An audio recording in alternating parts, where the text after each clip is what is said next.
Greetings, YouTube. This is a Phoenix. This is the Phoenix figure from Safari Unlimited.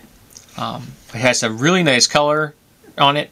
It's got the kind of classic Bird of Paradise style tail feathers, wings which are too small for a creature this large, but you know, it's a fantasy character. And I will admit that it has a very cartoony look. This is not hyper realistic looking like I've seen some of the other figures available out there. It doesn't look as good as some of the other, like the dragons and things, but I think it has a lot more vibrance than some Phoenix figures I've seen. I've seen some Phoenix figures that were very much not much more than recolored real raptors.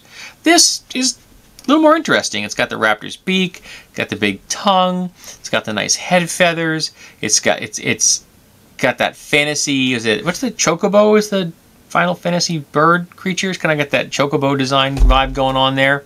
It's got sparkles in the wing, which is a nice touch. I thought that gives it a little bit of liveliness to the light when the light's playing over it.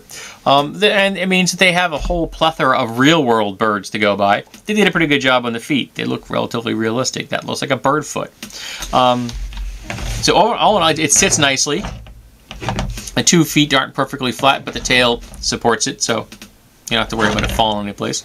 And I've been putting together a collection of fantasy figures recently. I don't really know why. I think some of my science fiction figures are going to be stored, and I'm going to start showing off these. This and some dinosaur figures I've got recently. And I'd like to get some more. There's some really nice dinosaur figures out there. So this has been the Safari Unlimited Phoenix, a figure that I picked up at a flea market for $1, which is far less than the normal price, and it's in really nice shape. So if anybody else likes these things, tell me, because I really like some of these fantasy figures that are currently available.